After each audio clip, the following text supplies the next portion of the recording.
Good evening, everybody, and welcome to Everything Vaguely Paranormal. I'm Shelley Pruitt, and my partners in the paranormal, Mr. Blake Smith and Mr. Chad Wandell. Welcome. I'm starting to look more and more like Blake, or like Ryan. I was gonna say like me. Yeah. Nah. Yes. So, Blake, do you have any idea where our other partner in the paranormal could be this evening? I heard something. You heard something? What did you hear? So I watched the scanners, the police scanner stuff, Oh, and I no. heard something about a Yule log incident. Do you know what that means? I think what happened was he got invited to a Yule celebration because the time of year and all that shit, and he misunderstood what was supposed to happen and assumed to whip it out would mean like that's the. He's always Yule whipping log. it out. Why is he doing that? Anyways, he got arrested again, so he is not here with us tonight. Well, he's going to get his bells jingled in jail, that's for sure. Oh, damn. That was so good. That was a good one, Shelley. That was a good one. Not the jingle ball he was expecting. But no, it was not. No, it was not. Oh, my God. That was brilliant, Shelley. Thank you. I have a good one every now and then. That comes from being a stand-up comedian for a lot of years. Every now and then, I'm quick. Not often, but I'm always quick, and sometimes you'll just have to. Not often? Not often. You're just quick. Not often, though. Yep, it's like I'm not even there. Good to know. Is that what she said? That's what she said. Dear God almighty. So, gentlemen, are we all in the Christmas spirit? Are we all ready and happy and ready to celebrate this fabulous year with this very touching and sad story that we've got tonight? I know. Welcome to your Christmas spirit. I'm about to kill it. I'm going to tell you, though, that you will actually feel better by the end. So, okay. But this is a tissue alert. I better. Oh, shit. So, this is a tissue alert issue. Of course it issue? is. So, let's go. Episode. Wait, hold on. Like tissue, like eye tissue or tissue and lotion. Okay, never mind. I got you. We're good. Whichever one makes you happy, baby. Don't Ryan it over there. Yeah, don't Ryan it. I'm talking to you, Blake. Yeah, exactly.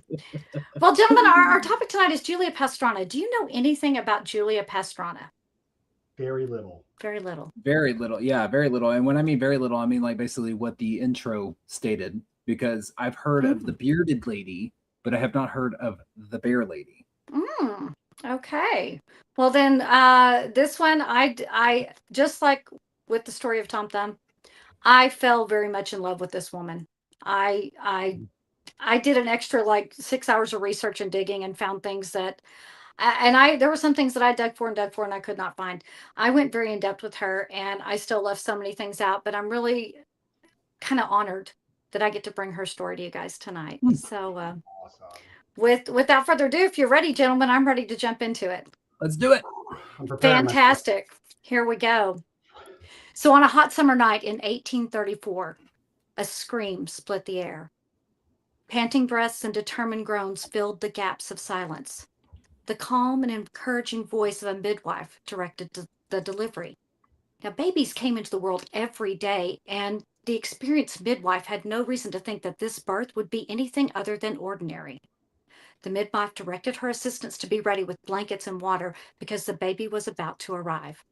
And with one last exhausted push, the child was born into the world. And a gasp escaped the lips of the midwife. The assistants crossed themselves and stared in horror. In disbelief, the midwife held the child up to the flickering candle. The room was silent except for the cries of the new life in her hands. The small body was covered in fine, dark, soft hair that glistened in the candlelight. The child had a broad jaw and pronounced gums that contorted the face. The midwife whispered a prayer and handed the baby to her mother. She looked at her child, as only a mother can, held her close and spoke her name, Julia. Now, Julia was born in the small village of Santiago de Ocaroni, nestled in the foothills of the Sierra Madre Mountains in the Sinaloa region of Mexico. And the area was rural and poor and dominated by indigenous communities. Her village was most likely part of the indigenous group known as the Cajita. Now, in a small, superstitious community, whispers move as fast as the wind, and the rumors of a child covered in hair was considered a sign. But what kind of sign? Was she a gift from the mountains, or was she something else? One woman claimed that she had seen a strange star in the sky on the night of Julia's birth, and another told that she heard an owl screech 3 times, signaling that it was a bad omen. And among the gossip and rumors, someone whispered the words, La Niña del Lobo, the girl of the wolf. Now, Julia Pastrana was born into poverty and different from the beginning. She had a rare genetic condition known as hypertrichosis terminalis, and that causes thick black hair to grow all over her face and her body. She also had bulbous gingivitis and gingivital hyperplasia. I knew I was going to mess up that word even though I practiced it. Now, these genetic traits caused her to have enlarged gums and gave her mouth a very pronounced shape with a prominent jaw and enlarged lips. And she also had a double row of teeth on the top and the bottom. Whoa. Yeah. Like extra teeth altogether, or they just were a double row. stacked? She had her first row, and then right behind it, she had another row on the top and the bottom. Yeah, I'm wondering if like was it her back teeth that went behind, or like extra teeth? Extra teeth, 2 rows of teeth. Oh, that's weird. So, Julia's mother loved her and she was devoted to her. But she secretly feared that the child's condition was due to a supernatural interference, like a curse, or perhaps werewolves. Now, Julia and her mother lived with her uncle in the small village, and the next few years are quite uncertain. The rumors have mixed with the factual accounts, so I'm going to give you all the versions of the stories. Okay. One version of the story is that Julia and her mother left the village. If they left willingly, they fled, or they were cast out as unknown. But they hid in a cave until they were found by a group of herdsmen who were out looking for a missing cow. The herdsmen gathered them up and took them to the nearest city, where Julia was placed in an orphanage because her mother's care was deemed inadequate. Now, another version of the story says that she was part of a Native American tribe known as the Root Diggers that live in caves and had similar appearances to the apes. And that allegedly the tribe had kidnapped a woman named Mrs. Espinosa and held her hostage in a cave. And somehow Mrs. Espinosa managed to escape and took little Julia with her. Now, most likely this story was fabricated by our future employers to increase ticket sales. But the story that I find most credible is that Julia remained with her mother and uncle in the small community, and the unusual child constantly being stared at and called Wolf Girl brought a certain amount of shame to the family. And the superstitious whispers of the lineage being cursed was a burden for the uncle. And when Julia's mother passed away, Julia was only 4 years old. And no longer having a protector, Julia was sold by her uncle to a traveling circus. And this is the version that makes the most sense to me. What an asshole. Yep. But wherever she went, she was not there for long, because the story of the strange child had reached far beyond the village and had caught the attention of a very powerful man.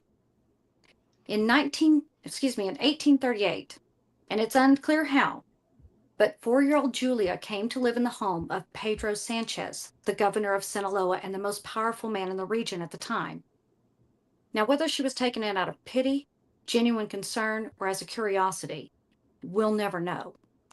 She was brought in as part of the domestic household. She was a live-in maid and an amusement, and he studied her. She worked as a servant, cleaning, assisting, and learning. The child learned very quickly, and she carried out her chores with dedication and precision. And she was bright and sweet and very charming. And the governor's wife became quite fond of the unusual little girl. She was given books, something that she had never really even seen before. And Mrs. Sanchez even brought in a tutor to teach her to read and write, and all were amazed at her intelligence. Now, Julia knew her native language, but very quickly learned Spanish. And she loved to sew and embroidery, and she made her own dresses, and she took great pride in each precise stitch. And when doing laundry, She would sing very loudly and fill the walls of the governor's home with laughter and sound. And sometimes they would let her sing at family gatherings. Her voice was beautiful, melodic, and moving. And even though she appeared happy, she had no real freedom. The governor kept her close. He was kind to her by all accounts, but perhaps he saw her as more of a living riddle than a person. A girl with a startling appearance that could charm those that spoke to her. Now, Mrs. Sanchez also guarded her closely and with extreme care. Julia was not allowed to go outside. And when guests would arrive, Julia would be sent to her room. She and the Sanchez family knew that her appearance was disruptive and attracted far too much attention. But ever thirsty for knowledge, she learned English while in the governor's home, listening through the walls to foreign politicians and diplomats that visited. Ooh, smart girl. Mm-hmm. Damn. She's a spy. And as Julia grew, she learned songs that were popular among the elite, and she learned to dance the regional Mexican dances. And sometimes she would be allowed to perform at those private gatherings. But she did not perform as a curiosity. She was presented as a talented young lady with an unusual appearance. And visitors would remark on her grace and her intelligence, and Mrs. Sanchez was always close because she didn't want Julia to be exposed to ridicule or laughter. And this period in her life mattered. It shaped Julia's self-preservation skills for the rest of her life. She learned to walk through rooms without flinching under watchful gazes. She learned to ignore whispers and gasps. She learned posture and the power of speech. But most importantly, she learned how to command attention without begging for it. It was an uneasy balance between kindness and spectacle. And Julia came to realize that while she was cared for, she was not free. So in 1854, Julia decided it was time to leave the governor's home. She was 20 years old and a grown woman. There was thick, dark hair that covered her entire body. Her large jaw and protruding gums and heavy forehead were fully formed. And she was a small woman who stood at a full height of 4'6". Potentially, she could have also been suffering from a form of proportionate dwarfism, which is characterized by a short stature and defined as an adult height of 4'10" or less. So she very well could have had proportional dwarfism as well. Now, her departure from the home is again a mixture of fact and folklore. Let me tell you about the options here. One story says that she left to return to her native village, and while on the way, she met a man named M. Race, who convinced her to come to America with him and earn a living performing on the stage. Another story states that the governor was not happy that his live-in curiosity was leaving, so Pedro Sanchez sold her to the circus. But according to writer and journalist Iranio Pats, Governor Sanchez had a meeting with a customs official named Francisco Sepulveda. The two men sat in the courtyard, and it was obvious that they were in a very serious discussion. Now, Julia couldn't hear them, but she watched from the window. And when she saw the governor fold his hands, she knew a deal had been struck. Mr. Sepulveda stayed the night with the family, and in the morning, Julia was awakened and told to get in the cart. She would be traveling with Mr. Sepulveda, and she was to do as she was told. Governor Pedro Sanchez had sold Julia to Francisco Sepulveda, and Sepulveda was taking her to the United States. Mr. Sepulveda and Julia traveled with two other men. One was a merchant. His hands were stained with ink and tobacco. And the other had the sharp eyes of someone who sees profit before people. And at night when they stopped, she could hear the men whispering. She didn't always know the words, but she recognized the tone. They were planning. But Julia stayed quiet. She had always been observant, and she knew how to listen. And the next day, they boarded a ship. Now, Julia spent most of her time on deck watching the water. She wasn't sure how many days she had traveled because one seemed to dissolve into the next. And when they finally arrived at port, Julia followed the men through the narrow streets. She kept her shawl wrapped tightly around her. The city was busy and noisy, and they finally came to a dark, narrow alley and quickly walked to a nearby doorway. And the merchant spoke to a man named M. Wraiths. He spoke quickly with a tone that implied promises. She didn't understand his words, but once again, she knew that something was being arranged. They entered into a building, and Julia was told where she would stand. And she understood. They wanted her to perform. She was told to stand still. The men had her dressed in clothes that were not hers. They put a ribbon in her hair, and she was told to turn around slowly, to smile, and then to bare her teeth, so the audience would be able to get a good look at her. Julia did as she was told. She knew she was going to be exhibited by a man named J.W. Beach. This is this makes my skin crawl Yeah. already. Like it's making my skin crawl already. It almost sounds like the beginnings of a cartel, you know, they're like, hey, we need somebody in customs, so give him something he wants, and they'll just turn the other cheek as we bring all this drugs through. Yeah. Like, God. Now, in early December of 1854, a small crowd had gathered at Broadway's Gothic Hall in Manhattan. The playbills they carried described Julia Pastrana as the bear woman from the wilds of Mexico. The audience was restless. Excuse me. And Julia could hear the murmurs of conversations from the crowd.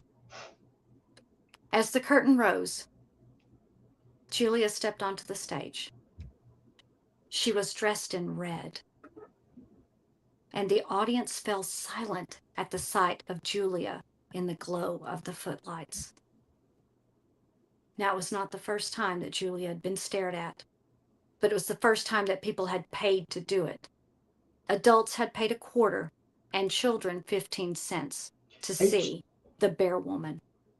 How old is she at this point now? She's 20. She's 20 now. Okay. She's 20. The weight of the air was heavy with expectation. And for a moment, Julia stood frozen. The sounds of gasps and whispers rose from the crowd. Julia took a step forward, and as the floor creaked beneath her foot, the audience again fell silent in anticipation. Regaining her composure, Julia began to dance, just as she had been taught to do. She danced the Highland fling. Her feet moved quickly, and with every turn, her dress flowed with beautiful motion. Her dark hair caught the light in a strange and unusual way. She sang Spanish folk songs as she moved. Her voice was clear and euphonic. But the people saw what they came to see, not the music or the dancing. They saw the hair, the jaw, the teeth. Then they saw the difference. Some laughed, some gasped, and some sat in fascinated silence. A woman in the front row clutched her husband's arm in fear. But some sat very still, unsure of how to react or process what they were witnessing. And when Julia finished her performance, the crowd began to clap, but it wasn't thunderous applause. It started very slowly, unsurely. Some clapped politely, and some clapped with excitement, and some clapped because they didn't know what else to do. So Julia bowed her head politely, just as she had been told to do, and stepped back into the darkness as the curtain fell. Now, Mr. Beach and his partners, they were very happy. They were already counting up the money and planning the next performance. Julia went to the small room they had given her and lay down on the bed. She thought about the applause, but she thought more about the silence. Little did she know how that silence would follow her. More performances followed night after night, and she would sing and dance, followed by silence, and then applause. By now, posters were all over the city, enticing the public to come and see the bear woman. But flyers began to appear calling her other names.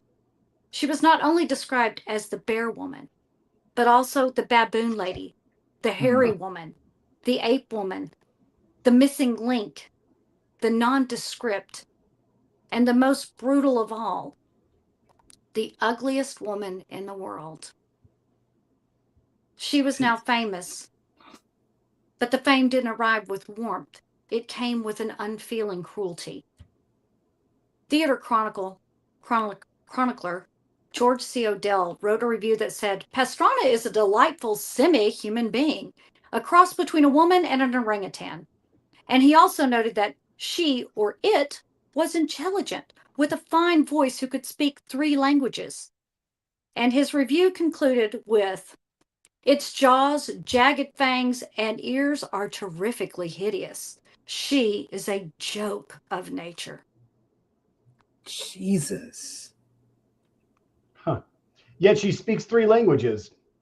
Probably Go fuck more than yourself, he America. Exactly, right? Wow. It was after one of these early performances that she met a man named Theodore Lent. Now, he was fascinated with Julia. He had seen her performances and he had counted the crowds and weighed the coins. He made it his point to get hired by Mr. Beach, and he quickly took on the role of assisting Julia and helping her expand her fame. Lent did his best to entice the public to come to the show. He helped with posters that called her the half woman and half animal. And by the end of December, Theodore Lent acquired Julia and became her manager. And what that means is exactly unclear, and I could not find it explained. Acquired. Acquired. That was the word that was used everywhere I found. Now, after Julia's New York debut, she toured many cities on the East Coast and in Canada, and her growing fame gained her invitations to galas and military balls. But it also got her something she never expected. Men began to step forward to dance with her and vie for her attention. Now, as Lent watched her popularity grow, he knew that the next step was to take her on tour in Europe. Here's the other thing. Lent also had Julia undergo many medical examinations by doctors and scientists throughout her life. Not out of concern for her condition, but because it would increase revenue and add validity to the claim that she was not completely human. And this would draw crowds and cash. Lent began to build Julia as the missing link between apes and man. Now, Julia was checked out by several physicians who produced certificates stating that she was not really a woman at all, but rather a new species of half-human and half-ape hybrid. And Lent would proudly display them at Julia's performances. He even got Dr. Alexander B. Mott, one of the physicians. He was one of the ones that proclaimed that Julia was part human and part orangutan. And another, Dr. S. Brainerd, a Cleveland doctor, declared that she was of a distinct species.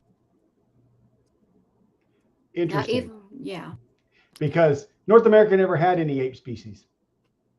Just saying. Now, even though she was 100% human, the promoters knew that the version the doctors told was much more tantalizing to audiences. And Lent continued to lie about Julia.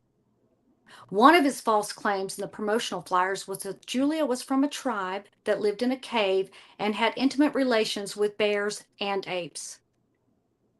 But because he didn't want to scare away potential clients, he would have Julia meet them so they could see that she was clever and social and kind and civilized, and that her womanly nature dominated over her beastly instincts and appearance. I don't like this motherfucker. So bestiality made her who she is, not the fact that it would have been her mother who would have had to have bestiality. Yeah. Where did these guys get their medical degrees? I don't know. Apparently, all you had to do was show up with Cracker Jack box? Yes, a stethoscope and, a tincture and say, I'm a doctor. And, hey, you a doctor. Okay, let's go. I don't know. Pretty much. God. Now, in London, the audiences flocked to see her shows, adding more and more money into Theodore Lent's pockets. But not everyone agreed with Lent's portrayal of Julia.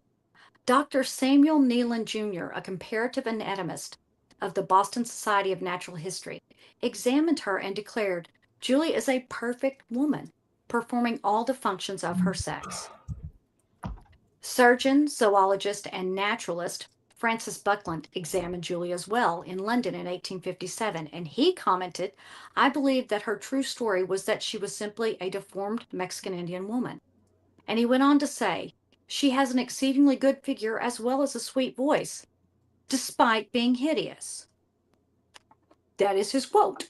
It's better. Despite being, yeah, okay. So as time passed, Theodore Lent had amassed a small fortune from the exploitation of Julia, and he was now a wealthy man and a greedy one, and he still wanted more. And as Julia Pastrana began to reach celebrity status, more and more men became intrigued with her. They would send her flowers and love letters, and some proposed marriage. And it is alleged that Julia turned them all down because they weren't rich enough. But many whispered that Theodore Lent had hoped to marry or sell her to an extremely wealthy man in order to line his own pockets. Of course he did. Of course he wanted to. However, Lent began to hear rumors that other rival showmen, including P.T. Barnum, had taken an interest in Julia, and unwilling to lose his golden goose, Lent proposed marriage to Julia. Now it's believed that Julia had actually fallen in love with Lent as they toured America and Europe. And with a shy smile, she said yes. The couple eloped and seemed happy, even though Lent continued to refer to her as the ugliest woman in the world. For show purposes, of course. Oh, of course. But he didn't treat her very well. He was extremely controlling, even more so now that they were married. Her life now revolved around Theodore Lent. She was led from lodgings to theaters, from theaters to galas, and from galas to rooms of scientific men for examinations. And Lent controlled everything. He was always near, always speaking for her, always deciding for her. He held the contracts and controlled the coins. And with each passing week, he became more certain of his power. And in his mind, Julia's life belonged to him. And his grasp on her continued to tighten. He wouldn't allow her to go outside in the daytime. And anytime they traveled outside for any reason, Julia was forced to wear a veil. He explained that no one would pay to see her on stage if they caught a glimpse of her for free, which of course would negatively impact the show's revenue. And one night, Lent brought her a dress, one that was much finer than any others that she owned. It was a soft blue silk adorned with a delicate lace that caught the light and shimmered like a fresh snowfall. And he insisted that she wear it because the audience would be so enchanted with the gown that it would make them forget that they were looking at her face.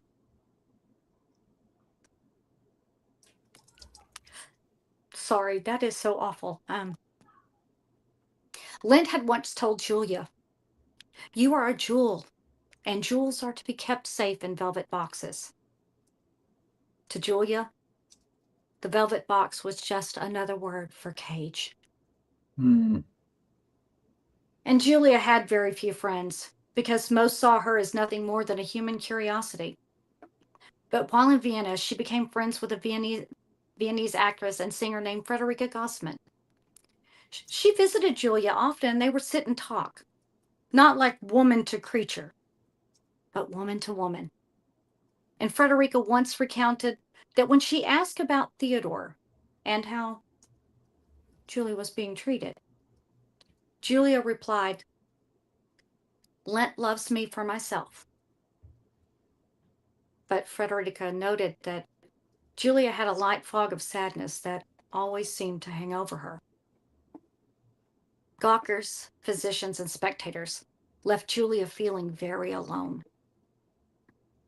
Now, in August of 1859, Julia found out that she was pregnant. She was 25 years old. And initially, she kept it to herself. She wanted something that was just between her and the tiny heartbeat of the child inside her.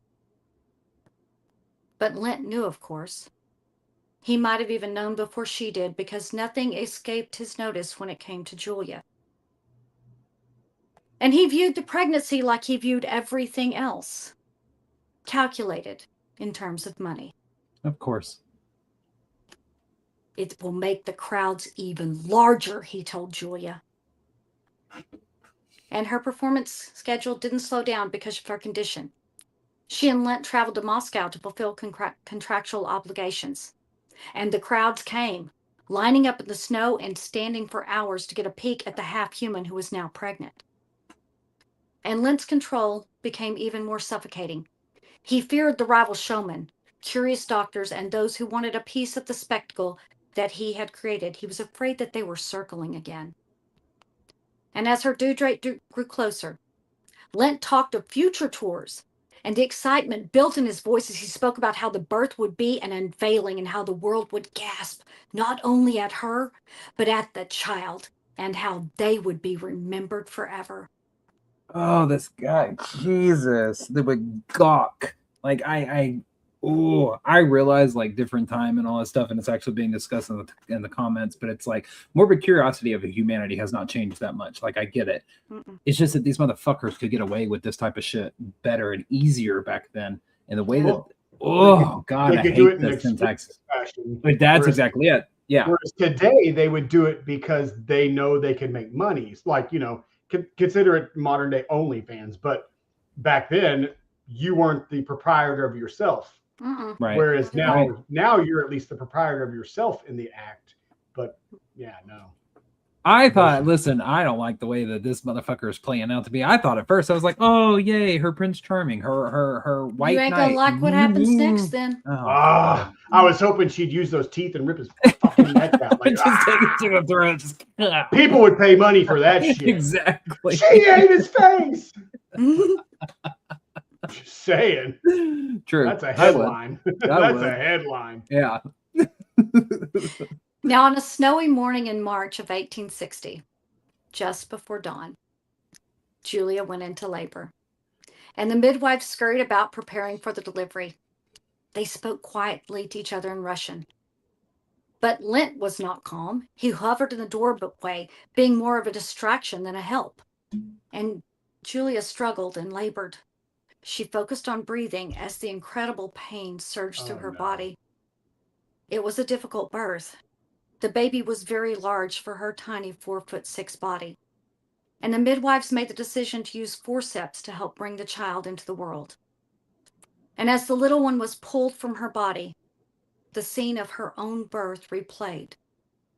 The women gasped as Julia's little boy took his first breath, and his cry pierced the silence that had suddenly filled the room.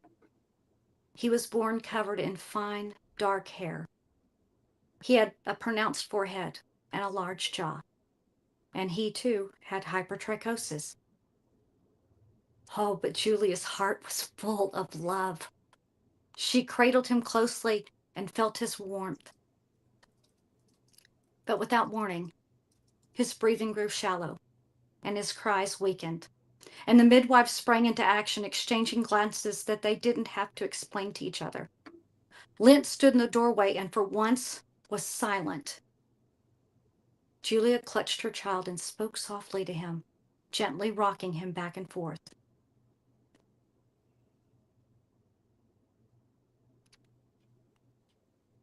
The baby boy lived for only 35 hours. And in those hours, Julia memorized every detail of his tiny face and every curl of his little fingers. And when he drew his last breath for Julia, the world stopped moving. She lay in her bed, too weak to move. And 5 days later, Julia began to run a very high fever. A doctor was summoned to the room to examine her, and he discovered that there were complications from the birth that caused an infection. Julia had been lacerated by the forceps during the birth. Typical. She died shortly after due to an inflammation of the peritoneum about the uterus. Her last words she spoke were, "I die happy because I have been loved for my own sake." And there is no doubt in my mind that she was referring to her child. Oh, absolutely. Absolutely. This poor woman, though. I mean, Jesus. To have a Now- child only live 35 hours. I mean, I am not a parent. I have, y'all two are. I have no idea what it's like to bring a child in this world. But I have nieces and nephews. That's the closest that I have. And I can only imagine, especially this woman who's been exploited this much. And then to have complications from that, knowing that she is going to perish, I'm sure at that time. I'm sure she registered it in her own mind. Her body knew. And I agree with you, Shelley. Without a doubt, she was speaking about her child at that point. I agree. Yeah, it's tough.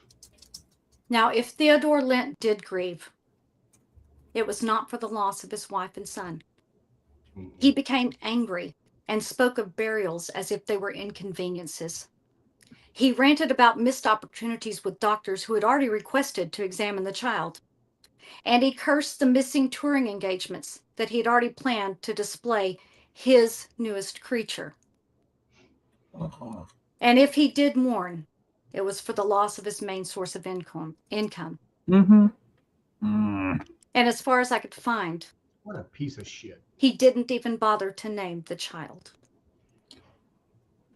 But What he was a damn father. Like, he wasn't. No, No, he wasn't a father. Yeah, okay, he was a father. Burn in DNA. hell, He asshole. wasn't a fucking father. He was a money hungry motherfucker who wanted to exploit that child as well as this woman. Mm-hmm. Yeah, like. So Theodore Lent began to think. Hmm.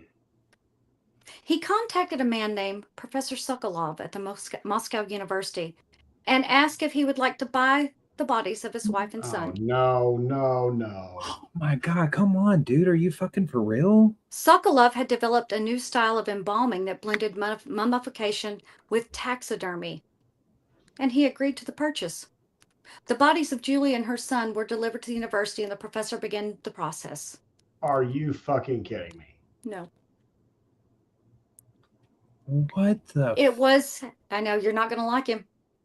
It was a painstaking and arduous process, but Sokolov worked steadily and with precision, and it took him 6 months to embalm the bodies and stuff them with fillers. And when he had finished, even he was impressed with his own work. They looked alive. And he posed them and built display supports to prop them into standing positions, and he put them on display next to each other in the Anatomical Institute. It was something that the world had never seen before, and the crowds flocked to the university to see the amazing work and hear Professor Sokolov speak. This picture that is so well known of Julia, that is her after her taxidermy mummification embalming. That is not her performing. That is her after her death.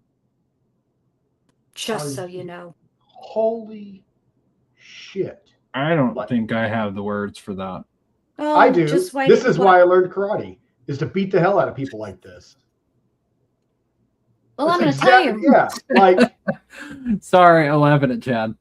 Yeah, I mean, like these people need to be drug out into an alley and beaten to the ever last inch of their life. Let them recover and do it again and again and again. Like their own personal, like I would gladly just. You volunteer? I volunteer. I have bail money and I'm willing to use it for this one. Well, I'm going to tell you that Theodore Lent also went to see the results. And when he saw the crowds, he realized that his dead wife and child could still be able to make him money. And he demanded that Sokolov return the bodies to him. But Sokolov refused. He had legally purchased them from Lent. So Lent sued the professor for the return of his property. And he pled his case before a judge, and Lent made the argument that because he was married to Julia, and the marriage certificate deemed that contractually she belonged to him, and being that the child was biologically his, he should be granted the remains. Now, Sokolov produced the paperwork showing that Lent had sold the specimens to him. Well, the judge pondered the case and he sided with Theodore Lent. Oh, stupid. Oh man. But before Lent could take possession of the bodies, he would have to repay the purchase price to Sokolov. Hopefully it was a lot. And he doesn't have it. Well, Lent produced the money and God. picked up the bodies immediately and then shipped them to London to be put on display. That is Julia and her baby. And it only cost $0.01 for the public to gawk. And then he took their bodies on tour. And while touring his dead wife and child, he met a woman named Marie Bartel, and she also had hypertrichosis. And Lent's eyes lit up. He began to vigorously court her, and he quickly proposed marriage to Marie. But Marie couldn't give him an answer. Theodore Lent would have to ask her father. So off he went to the home of the Bartels. He said all the right things, and he showed off his wealth, and he convinced Marie's father to allow him to marry her by promising that he would never put her on display. Oh, here we go. Mm-hmm. Her father agreed, and with that, they were off to find a minister. The ceremony was quick and without much fanfare. But shortly after the vows were exchanged, the exhibitions began. And to increase interest in his newest exhibit, Lent changed Marie's name to Zenora Pastrana, and he billed her as Julia Pastrana's younger sister. And Zenora performed on stage singing and dancing with the corpses of Julia and the baby displayed in the background. Oh my God. A trifecta of bullshit. Literally. What the fuck? So Lent and his new wife, and his dead wife, and his dead child toured Europe and the United States for roughly 20 years. And finally, after years of touring, Lent and Marie Bartel retired in St. Petersburg, and they lived comfortably off the fortune they had amassed from a dead woman and baby. And not long after retiring, Marie noticed that something was wrong with Lent. He had begun to act strangely. She would hear him talking out loud to no one. He had begun to drink heavily at all hours of the day. And sometimes Marie would find him standing next to the case that held Julia. And she would overhear him saying to the corpse, "You need me." His behavior became erratic and sometimes frightening. He was found one evening standing naked on a bridge, tearing up money and screaming at the air. Could it have been that something, or perhaps someone, was haunting him? God, I hope so. Yes. Please, God. God, I hope so. I hope this dude wakes up every 30 minutes going, He was subdued and taken to a hospital where he was declared insane. He was then transported to a Russian mental asylum. His decline was swift, and he died shortly after in 1884, alone in his room. Bye. Oh, sorry. Okay. Alone. Yeah, I'm sorry. Like that to me, that is like fitting for a man who wanted nothing but the crowd and the fanfare to die alone after putting this woman and her baby, your wife and your fucking child, through this. Now, his widow, Marie Bartel, she wasted no time. She packed her things and moved to Dresden, Germany. Side note, she went on to marry a man 20 years younger than her. You get it, girl. But she quickly sold the bodies of Julia and her son to a Norwegian man named Hans Lund. Oh, God. Who put them on exhibit in Oslo. Nobody put these two to rest. Then Lund's son, his son took the bodies on tour and displayed them in his chamber of horrors. And for nearly 50 years, the body of Julia and her baby were on display in various locations around the world, including museums, circuses, and amusement parks. But the Nazis put a stop to it. Yeah, the Nazis. That's a twist. the Nazis even went, this is fucked up even for us. Like, yeah, the Nazis. Yeah, When just the fucking just Nazis are the randomly. good guys, you got a fucking When problem. Nazis say this ain't right, you should check yourself. Jesus. Yeah, this is bad, yeah. The Nazi Party ended freak shows during World War II. Because they were one. Good God. So in 1950, Julie and her son were placed in storage in Sweden and then moved to Norway in the 1970s. Now, they were occasionally, I know, plot twist, right? They were occasionally brought out to make appearances at traveling shows and carnivals, but something was very different this time. The display of their bodies met with public outrage. Good. In 1973, Sweden and Norway had passed laws that no longer allowed corpses to be displayed for profit. So owner Hans Lund put Julia and her son into a carnival storehouse near Oslo. Unfortunately, in August of 1976, the warehouse was broken into. Julia's body was damaged when her arm was broken off. Oh my God. And the thieves stole the body of her tiny son. They're definitely getting haunted. It was found tossed into a field where it had been eaten by rodents. Oh. And what actually happened to what remained of the baby is not known. Jesus Christ. I'm going to tell you this, gentlemen. I struggled with the decision on whether or not to include this next picture. And I will warn you that it is believed to be the only known photograph of Julia's son. And it's a picture that it was most likely taken by Professor Sokolov in post-mortem. I'm stepping away from the script for just a second. Okay. The original picture of this baby. He's in a box. He is naked. He has an incision in his chest, and you can see where it has been stitched back up. But I'm only going to show his face because I feel that he should be given a moment of reverence and respect and remembrance. A baby who was never given a name and was basically exhibited with no respect. And so, gentlemen, if you guys are okay with it, are y'all okay? If not, I'll put it on Patreon. Are you guys okay? Because I just want to give this tiny baby just a bit of respect and reverence for a moment. So you can put it up, and it's not going to be up long, you guys. That's Julia's baby. And I know he didn't have a name, but I kept calling him Julian the whole time. Just because I just thought it was perfect for him. But he doesn't have a name. It's okay. We can take that What down. year did he die? Was he born in? 1860.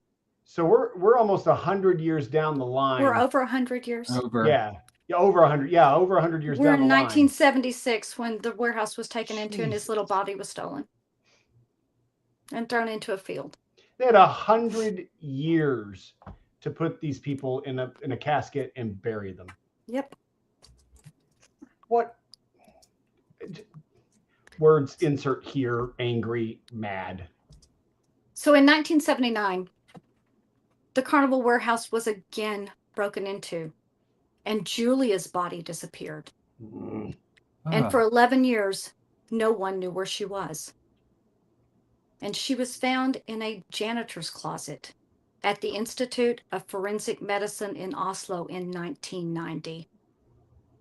The police were called out. The police were called, but they could not identify the strange figure. Well, no shit. A journalist who saw the story stepped forward and identified her as Julia Pastrana. And then the long discussion began about what to do with Julia. Bury her or study her. In 1994, the Ministry of Sciences decided to keep her body so the scientists could perform continuous research, but a special permit would be required to gain access to her remains. She would be kept in the University of Oslo, despite the recommendation of the Norwegian Parliament to bury her. Well, in 1997, Julia was sealed in a coffin and moved to the Department of Anatomy at the Oslo University. But Julia had a champion. In 2005, Laura Anderson Barbata, a Mexico City native and resident artist in Oslo, began petitioning the university to repatriate Julia's body. Yes. The university resisted, so Laura went before Norway's National Committee for the Evaluation of Research on Human Remains to plead her case.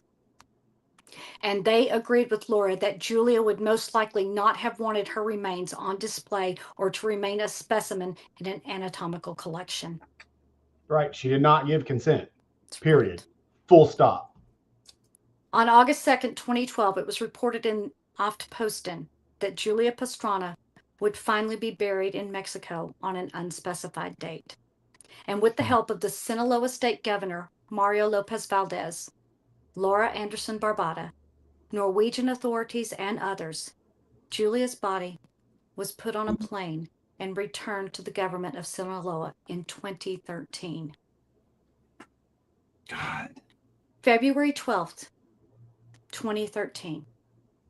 Julia Pastrana was laid to rest in a cemetery in Sinaloa de Leyva, 153 years after her death. Her tomb was covered in thousands of flowers sent from people all over the world. It was an acknowledgement of her humanity, one that she had never had in life. Julia Pastrana was a marvel, a mystery, and a spectacle. But she was also a woman, a star, a survivor, a mother, but most importantly, a human being. And there are times that she wondered if her name would ever belong to her again. Her life had been a story told in other people's voices and invented by other people's imaginations. She was part fear and part fascination. But the world never really knew her, and it never really tried. They didn't know the little girl that sang loudly while doing chores, or the little girl that was brilliant enough to learn 5 different languages on her own.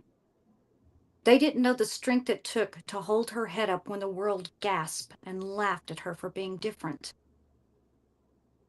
But what most never knew was that there was a true beauty behind the beast.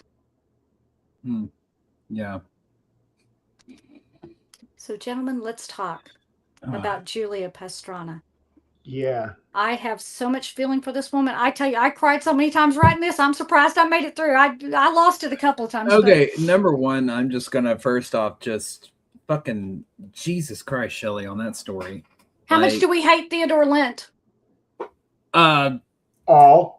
I think that he just moved up. I think he just moved up definitely to like top 5. Is he one of the greatest like unknown village? Is he really seriously one of the most villainous people that isn't known? Yeah, truly. Oh, just straight up money hungry. Like he had no regard for humanity whatsoever. He just straight up money hungry. That was it. No, this man was awful. You sell your wife and your child as specimens, not as the body of my loved ones to do research with. No. You sold them as specimens to have them embalmed and taxidermied, so you could continue to fucking make money off of them. You are the lowest of low piece of shit. Yeah. Well, he sold them to the professor because he thought, well, they're dead. I can't make any more money out of them. And the professor was like, I can embalm these specimens and I can put them on display. And Professor Ivan Sokolov, actually, you can go look up Professor Ivan Sokolov, 1860s. There was a whole thing about the way he had his new embalming techniques that, again, was more taxidermy and mummification, but it's not really as much mummification. It was this different way he put things together. And he literally taxidermied the woman and her baby. And Lent had gotten wind of it. He kind of had sold and was like, well, they're out of my hair. I don't have to worry about paying for a funeral or anything like that. And when we realized that crowds were coming, he had to go and see. So as far as I know, gentlemen, the pictures I showed you were all of Julia post-mortem, except for that one where she's standing, leaning against what looks like part of a statue. Yeah. That is alleged to be the only photo that I could find of her actually alive. Everything else you see Is her taxidermied? Is her taxidermied form. Wow. And Blake, there is a picture I have in there of what she looked like at the beginning and what she looked like at the end after the taxidermy. And this was before she had before the baby had been stolen. No. That's at the end. That's what her corpse looked like at the end whenever she went into storage. God. So Jeez his Louise. process, that's okay. So the one that's on the I guess it's going to be on the left hand side. The black and white one is of her and the baby. That was what it looked like at first. So you can see how incredibly lifelike they looked. And then the one on the other side, the darker photo, is whenever they went into storage before the body of the baby was stolen. Yeah, it looks like a lot of their hair fell out after that. Mm-hmm. They didn't store it correctly, but yeah.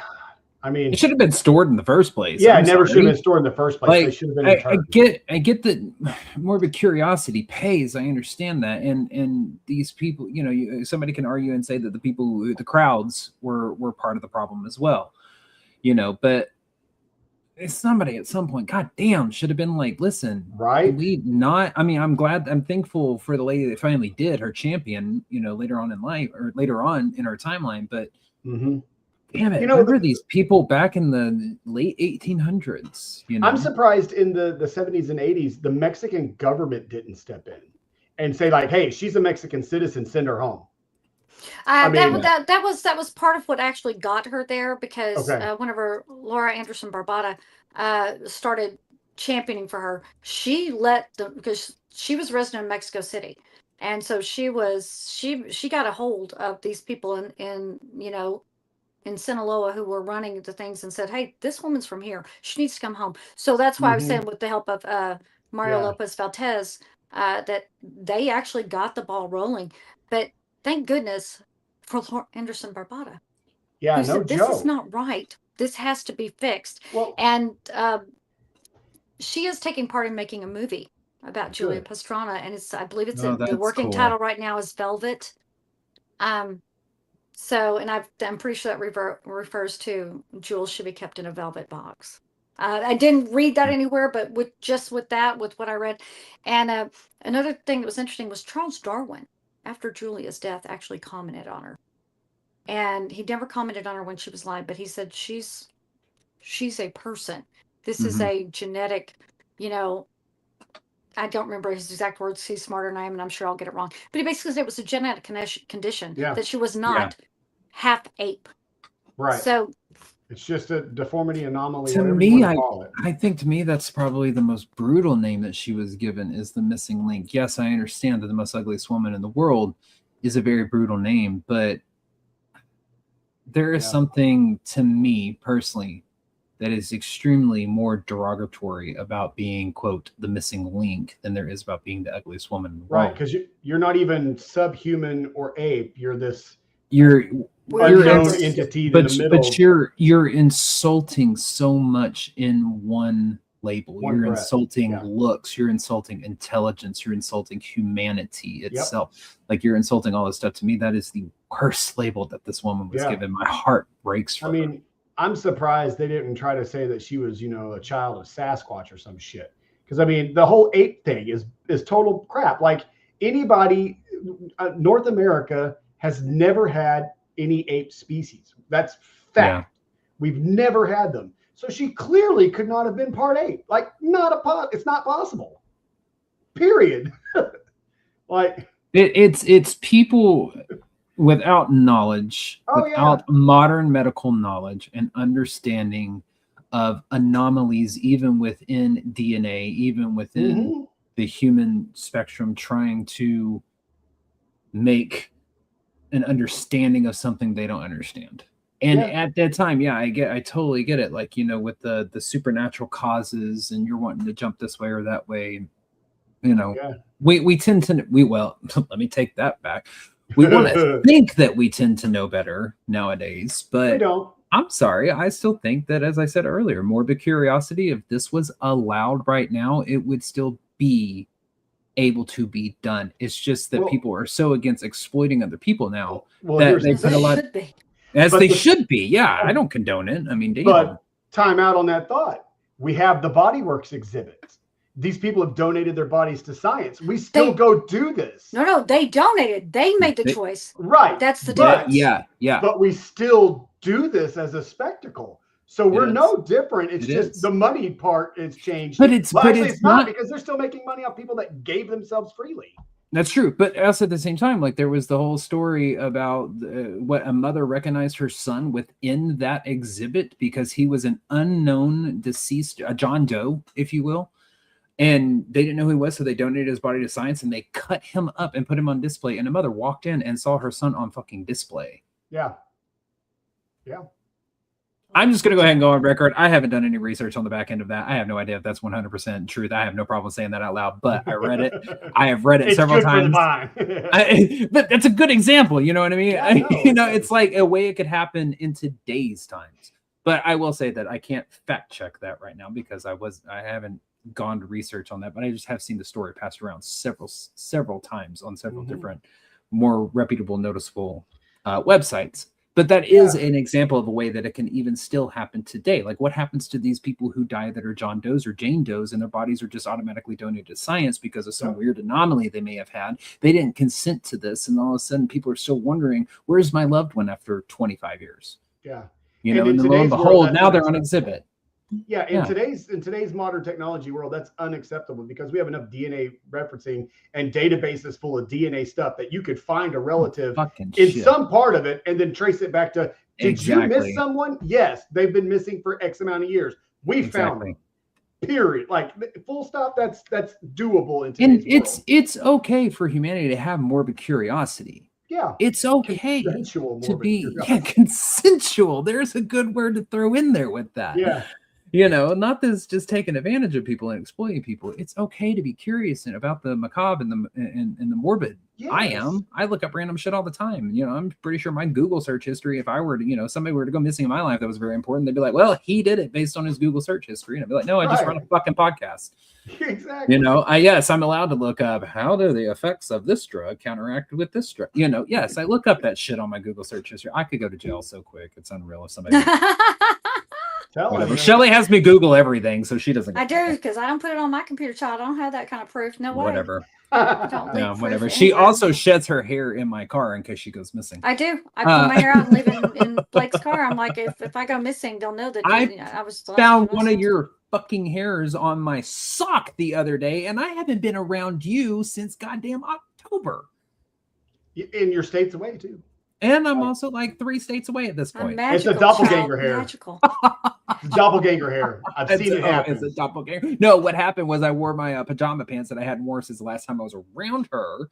I'm pretty sure it was still on the inside of the pant leg from washing it or something. I shed like a dog. Yeah, I was like, God damn it, I'm going down. Anyways, back to the story. We're getting sidetracked. Yeah, so who saw the Nazis being the good guys? That fucking plot twist out of nowhere. Child, whenever I found that, I went, no way. And I actually was able to find it and get it confirmed. I actually had to go and look up Nazis.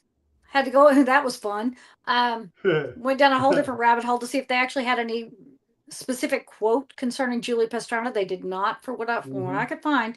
But they legitimately shut down sideshows and freak shows. Ein Minuten bitte. This is no good. Yeah. Yeah. We just got canceled in Germany now. Yeah. Yeah, there you go. I'll have my son say it in German. He speaks fluent German. So. Oh, yeah. I forget your son speaks German. Yeah. Chinese, French, and Japanese. Yeah, I knew that was something that y'all would. That's why I was like, yeah, the Nazis were on the right side of that piece of history. Go figure. Yeah, but here's the thing. Think about all the stupid human experiments those fuckers were doing, and they had a problem with this. Yeah, they had a problem with the freak shows. Yeah. That they were willing to do human experiments themselves, but they saw this scenario and went, yeah, that's too far.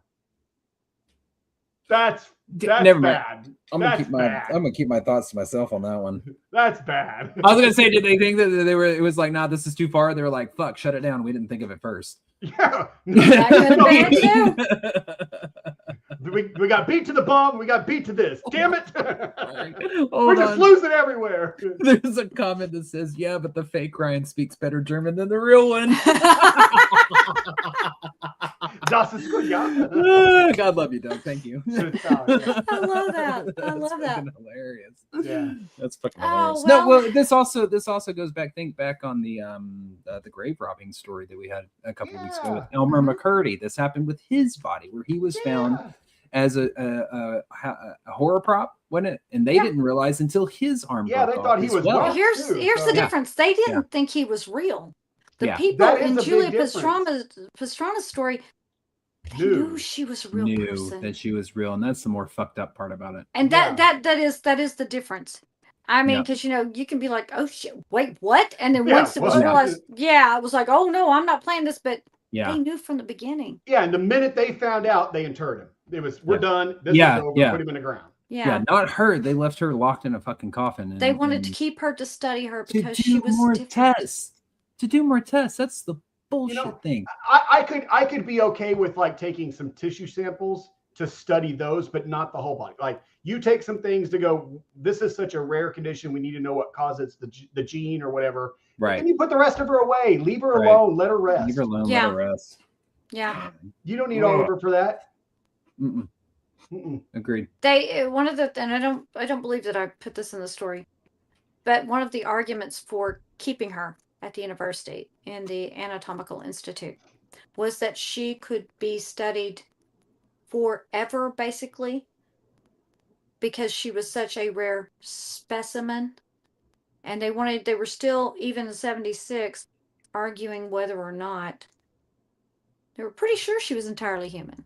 But they were wondering if there was some kind of, blip in that genetic code that could be like leftover DNA that was perhaps not active, but in something in her activated it. And there was this whole long explanation. I am not a scientist, so the problem I would have with that, even in 1976, I don't believe her tissue samples would have been of quality to be able to pull genetic material from. That's right, They because would have been so degraded, embalmed. So she was chemically treated. She was chemically treated. Her skin was taxidermied, which means there was some kind of skin, chemical put there too, because there were references to how shiny her skin was. Whenever she was basically first have to tan the skin. Yes. And so, she was chemically treated.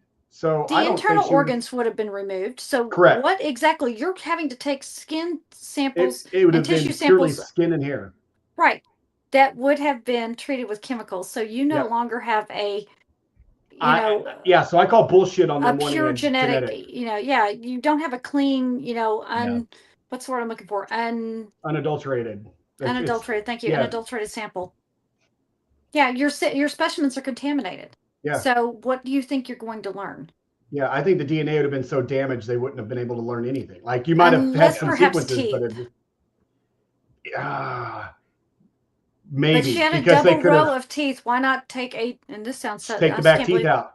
Yeah, take a couple of teeth to put and preserve, because the embalming probably wouldn't have damaged the denta of the teeth, correct?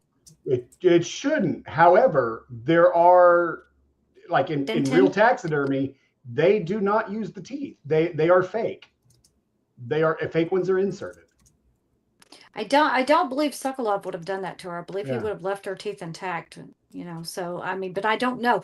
That you would have to go read Dr. Ivan Sokolov's paper about, or his notes on her, and you can find. I might do that. Sokolov. Yeah. And he that's one of the things he is one of the most well known for, is embalming Julia Pastrana. And I started reading his stuff, and at one point it got me. I just started getting upset. I'm like, I'm not doing a story about Ivan Sokolov. So look at Professor Ivan Sokolov, Moscow University, 1860. What a last name too. Sokolov. Sokolov. SOKOLOV. So gentlemen, final thoughts on Julia Pastrana. I am glad she was finally, put to rest, but it still haunts me to know that her son has not had that. And the fact that we don't know anything about what happened to him, whether even his remaining remains were done something, or for all we know, they've been put in a little box and put in a warehouse, and they're still out there, which is even worse, because that means at this point they don't know that they have them. Yeah. Because I think that whole thing would have been such a huge ordeal that somebody would have went, yeah, you probably want this too. I mean, Yeah. geez. I Like kills final me. thoughts? I feel for this lady.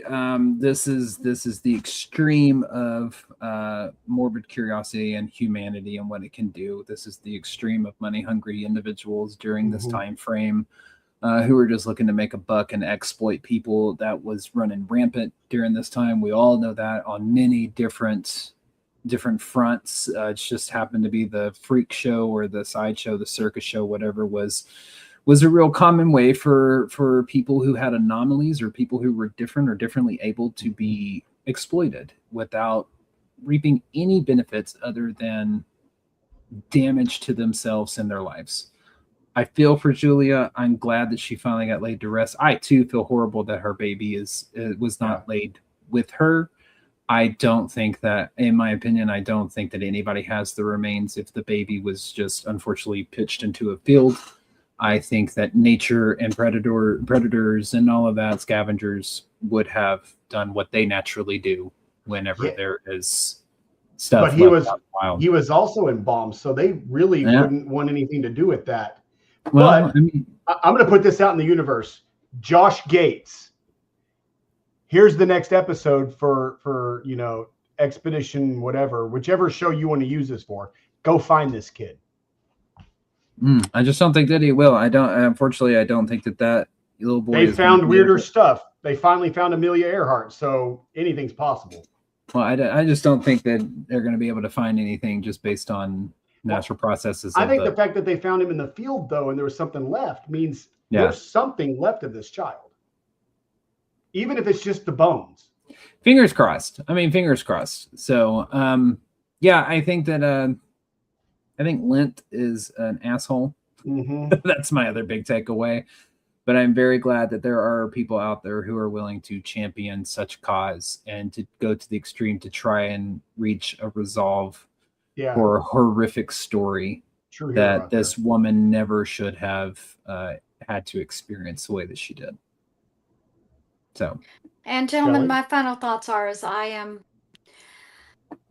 my heart was so sad doing this whole episode, and I struggled very much doing it. You know me with any story about a baby, and I fear that more than likely that his little remains were tossed away like rubbish, because I think anything that would have been left, they would have tried to put together in order to exploit even further.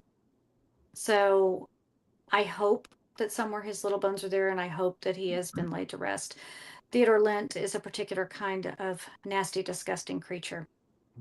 And I'm very glad that Julia has finally been returned to her home, that she is finally at peace, and no matter where the body of her little baby is, she's not missing him. She's with him right now. Yeah. And with that, Blake, why don't you tell them everything they need to know? All right, sounds good. Well, if you want to support the show directly, check out our Patreon page, patreon.com/EVP podcast. For just $5 a month, you'll unlock over 450 Patreon exclusive videos, including the pre and post broadcast, which are the 30 minutes before and the 30 minutes after this live broadcast. So you're getting an additional hour with us each week. Your support from this goes directly back to the show and the podcast and towards the adventures that we get to bring you week after week. So if you're not sure about joining Patreon, try it risk-free with our 7-day free trial. Make sure to stay connected with us. Follow us on Facebook, YouTube, and many more by searching Everything Vaguely Paranormal and looking for the green sound wave. And remember, you can catch us live every Tuesday night at 8 p.m. Central Standard Time on Facebook and YouTube. Make sure you go subscribe to our Eventbrite page to be notified when public investigation tickets go on sale, because we're about to be planning that 2026 public investigation calendar. So we're going to be releasing tickets just a bit different this next year. So be ready when those go on sale. Also, don't forget to check out our merch store for all your favorite merch favorites, t-shirts, coffee mugs, stickers, pillows, hoodies, and so much more. That link is everything-vaguely-paranormal.creator-spring.com. And to make this easier, we've added all these two links to our link tree, which will be on the Everything Vaguely Paranormal Facebook and X profiles Wednesday morning at 9 a.m. Central Standard Time, as well as in all of our show notes for you audio listeners, or you can search linktr.ee/Everything Vaguely Paranormal. We are grateful for your continued support. Every like, comment, share, and download keeps the adventures alive. So if you have a favorite episode, share it with your friends. And one of the easiest things you can do to help out the show and its rankings, wherever you get your audio from, head over there and simply download our episodes and leave us a review. That is it. And if you have a story, comment, or question, or you'd like to be a guest on the show or have us as guest on your show, email us at the evppod@gmail.com. That is THEEVPPOD@gmail.com. Go like, share, and subscribe to that YouTube channel. And Mr. Chad Wandell, why don't you tell them where they can find you? Oh, sure. You can find us in a couple of different places. You can go to a couple of websites. We have the ghostgeeks.com, where you can find all the crazy stuff that Ghost Geeks are up to, equipment that we're building, Paracons we're coming to, and it's oldparkhotel.com, and see some of the stuff about that. If you guys didn't know, we have some huge stuff that could be firing off here in the next 3 weeks. And when I say huge, I mean huge. Hell yeah. Hot dog. And Chad, just because you said you wanted me to do this is my outfit for the night. Yes, ma'am. We want to thank you guys for joining us tonight on Everything Vaguely Paranormal. I'm Shelley Pruitt, my partners in the paranormal, Mr. Blake Smith and Mr. Chad Wandell, and the soon-to-be returning Mr. Ryan Roberts. We want to wish you guys a very happy holiday. Have a very Merry Christmas. Thank you for being here. And as always, we will see you next Tuesday. Bye-bye. Bye, y'all.